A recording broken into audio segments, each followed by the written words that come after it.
সাধাৰণতে ভাতৃ ভগ্নীৰ সম্পৰ্ক মানে মৰম ভালপোৱাতহে অভিমান সন্মানৰে পৰিপূৰক এক বান্ধন। আজি এদিন হৈ গ'ল, ভণ্টি আহিছে। ভণ্টিৰ মানুহজনে থৈ গৈছে এদিন আগতে।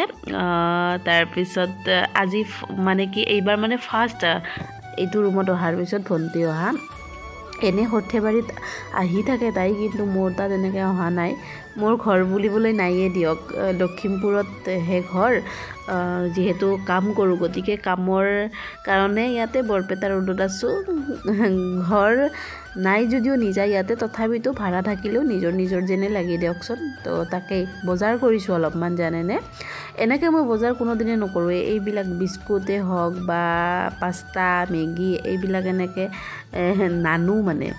মেগীটো আনো কেতিয়াবা, কিন্তু তাই অহাৰ কাৰণে আপোনাৰ মেগীয়ে বিস্কুটে আপোনাৰ চেৱে তাৰপিছত এইয়া পাস্তা, তাই আমাৰ পাস্তা এইবিলাক বস্তু খাই ভাল পায়। ভজা এইবিলাক বিশালৰ পৰাই আনিছোঁ। তো এইবিলাক চব আনিছোঁ। তাকে ভাবিছোঁ যিকেইদিনমান থাকে সেইকেইদিন মানে কি খোৱাৰ যাতে অভাৱটো তাই অনুভৱ কৰিব নোৱাৰে, সেইকাৰণে আনিছোঁ। তাকে ভালো লাগি আছে। এইখিনি বস্তু পূৰা মোৰ নিজৰ পইচাৰে, মানে কি দৰমহা পাইছিলোঁ সেইদিনা। তো গোটেই যিখিনি বস্তু দেখিছে তাতে আমাৰ এওঁৰ 1 টকাও নাই। শুনিছা নহয় তুমি, তোমাৰ ইয়াত 1 টকাও নাই। এই চব বস্তু মোৰ পইচাৰে অনা। তো তাইক কৈছোঁ মই যিখিনি বস্তু আনিছোঁ তাক খা, তাৰপিছত কিবা অলপমান ৰ'লে আৰু লৈ যাবি তই। তাৰপিছত আৰু তাই কৈছে কি মই আনি ল'ম। তথাপিতো বায়ে যিহেতু তোক লগি থকা মৰমখিনি বা হেঁপাহখিনি দেখুৱাব লাগিব ন ময়ো। আৰু এইফালে এই দুটা পাণ্ডৱ দুটাৰ কাজিয়া, কিবা কাজিয়া লাগি আছে। কোনোবাই কিবাটো চুব দিয়ে, কিবাটো চুব নিদিয়ে। একেবাৰে মৰমো কৰিব আৰু কাজিয়াও কৰিব, উপায় নাই। এনেকৈ গালত দি ভালকৈ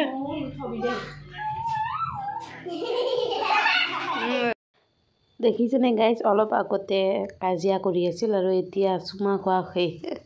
মোৰ ভাই মোৰ লগত থাকিব ৰাতি, কিবা কিবি, বাপৰে ইমান মৰম ভাল পোৱা। আৰু থিতাতে কাজিয়াও কৰে। এয়াই ন সৰুকাললৈ মনত পৰি গ'ল। আমি কিন্তু ভণ্টি আৰু মই ঠিকছে কাজিয়া কৰিছিলোঁ, ঠিকছে মাৰপিট কৰিছিলোঁ। আজিও মনত পৰে। কাষৰ মানুহে যেনেকৈ চিঞৰ মাৰিছিলোঁ আমি, কাষৰ মানুহ আহি উপস্থিত হয় আৰু কয় ইমান কিয় চিঞৰি আছা বুলি।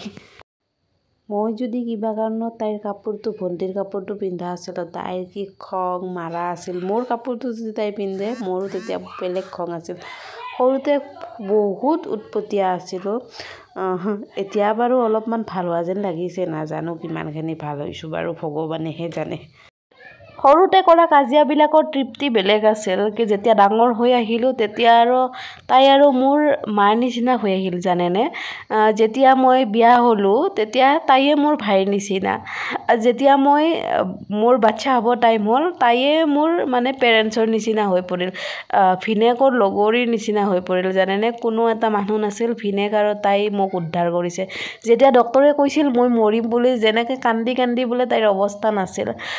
যেতিয়া আপোনাৰ মই বাথৰুমত যাব লগা হয়, আপোনাৰ যিহেতু মোক চিজাৰিং কৰা হৈছিল, তেতিয়া তাই মোক ধৰি লৈ যায়। আনকি তাই পকৰো ধুই দিছিল।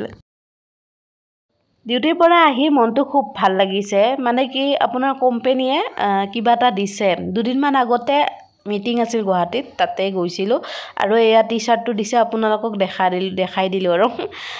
যিকোনো বস্তু এটা ফকতীয়াত পালে ভাল লাগে নহয়। দিব বাৰু লাগে কোম্পেনীয়ে, ড্ৰেছ পাতি বহুতৰ দিয়ে, কিন্তু সেনেকৈ আমি নাপাওঁ, যাৰ কাৰণে পাইছোঁ তাকে দেখাই দিলোঁ আৰু এইফালে আমাৰ মায়ে চাউল ধুই আছে।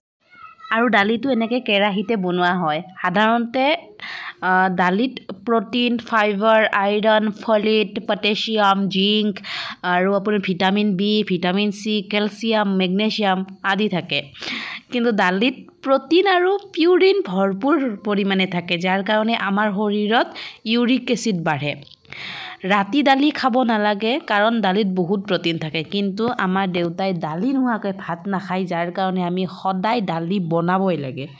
কুকাৰত দালি বনোৱা প্ৰক্ৰিয়াটোৰ ফলত যি ফেনৰ সৃষ্টি হয় সেই ফেনে শৰীৰৰ কাৰণে ক্ষতি কৰে গতিকে কুকাৰত দালি বনোৱাব এৰিব বহুত মানুহে কুকাৰত দালি বনায় গেছটো অলপ বেছি যায় বাৰু এইটো কেৰাহীটোত বনালে কিন্তু এই যে ফেনটো কাৰি কাৰি পেলাই দিওঁ ন সেইটো বহুত বেছি সহায় কৰে শৰীৰটোৰ কাৰণে তো কুকাৰত বনালে এইখিনি আপুনি সুবিধা নাপায় আৰু ফেনটো গুচাবৰ কাৰণে মই ভাবোঁ গতিকে কুকাৰত দালি বনাব এৰক আৰু এইফালে গাইজ আলু ভজা বহাই দিছোঁ আলু ভজা বুলি ক'লে এটা ইমোশ্যন জানেনে আমাৰ ঘৰত কেনেকুৱা যদি আলু ভাজিছে আৰু মায়ে যদি মোক অলপমান বেছিকৈ দিছে তেতিয়া আমাৰ ভণ্টিয়ে কোৱা আছিল ডাঙৰ জেক ভাল পা মোক বেয়া পা তাইক যদি বেছিকৈ দিয়ে মই কোৱা আছিলোঁ সৰু জেক ভাল পা মোক বেয়া পা মই তোৰ আপি নহয় এনেকৈ কোৱা আছিলোঁ কি হ'ব নহয় সেইবিলাক কথা ৰোমন্থন হৈছে আজি জানেনে আৰু এইফালে গাইজ সকলোকে ভাত সাজি দিলোঁ আমাৰ ভণ্টিয়ে মানে মোবাইলত উঠিব ভাল নাপায় যাৰ কাৰণে লুকাই লুকাই থাকে এইফালে ভাতবিলাক দি দিছোঁ আজিৰ ভিডিঅ'টো ইমানখিনিয়ে যদি ভিডিঅ'টো চাই ভাল পাইছে প্লিজ চেনেলটো ছাবস্ক্ৰাইব কৰিব নাপাহৰিব আজিলৈ আহিছোঁ চাৰ্বে ভৱন্তু সুখী নহওক